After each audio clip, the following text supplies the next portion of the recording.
we set out to work on our next-gen game for the PlayStation 3, we really wanted to do something special, something that was completely different that nobody's ever seen before. You know, we looked at what was out there, the landscape of games that were being developed, and everything sort of had this dark and gray or brown look to it. So we wanted to go completely opposite of that, and we wanted to have a game that when somebody just caught it out of the corner of their eye walking past it in the store, they'd be drawn to it right away and just have to check it out and see what's this game all about. I think one of the key of Uncharted that's gonna really stand out is the fact that everything looks real, and the player is gonna be immersed completely into that game, because you can believe that you are in that jungle. You're gonna see plants moving, you're gonna see real-time lights like the sun and the refraction for the world, like all these things, all these details that you see every day. We were able to produce all of that. When we set off to make a brand new franchise, what we wanted to do was sort of embrace the action-adventure genre in its sort of classic form, but in a contemporary context.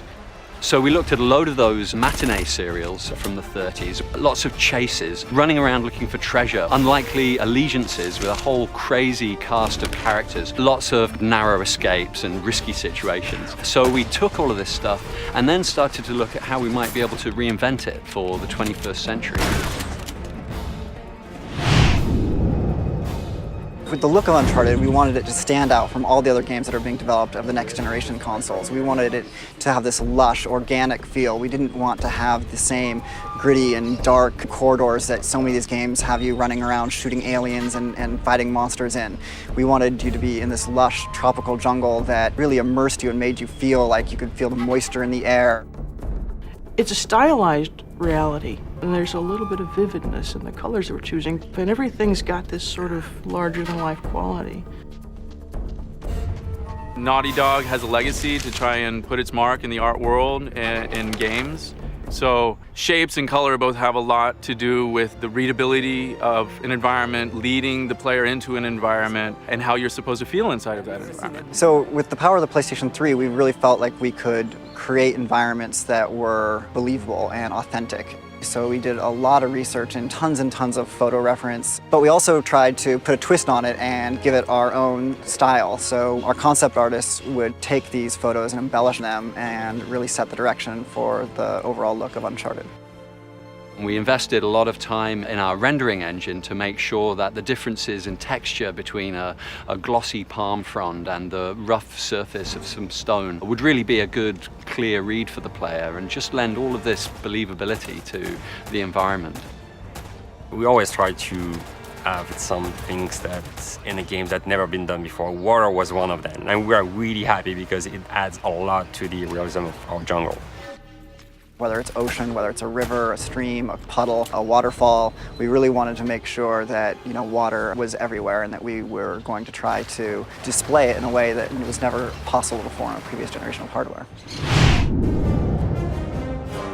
So we wanted the story in Uncharted to have historical relevance. So we decided to focus on a historical figure that, you know, everybody knew from their 4th grade social study class, you know, Sir Francis Drake. He was out there basically robbing the ships that were coming back to Spain with all this gold from the New World. And we wanted to explore the areas that were kind of foggy in the history books where, you know, maybe not all the details were clear. And then what we did is we ran with it and explored the what if. What if Sir Francis Drake did have children? So our hero, Nathan Drake, believes himself to be a descendant of Sir Francis Drake. And there's treasure out there all over the place, and it's Nathan's job to go find it.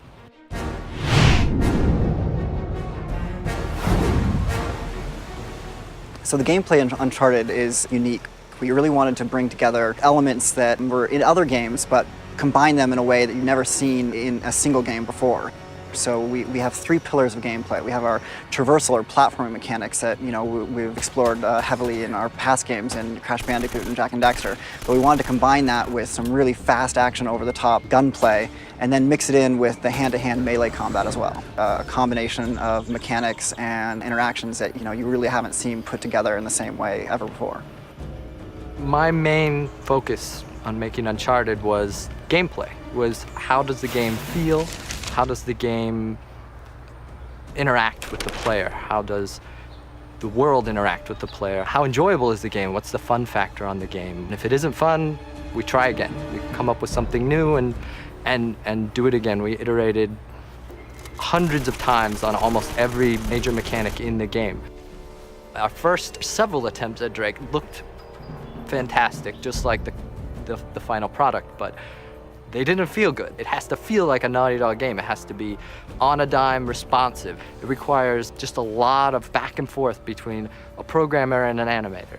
Making games is not a science, and we don't have a magic formula. We just put in the hard work to make something good, and we just keep trying things until we find something that works.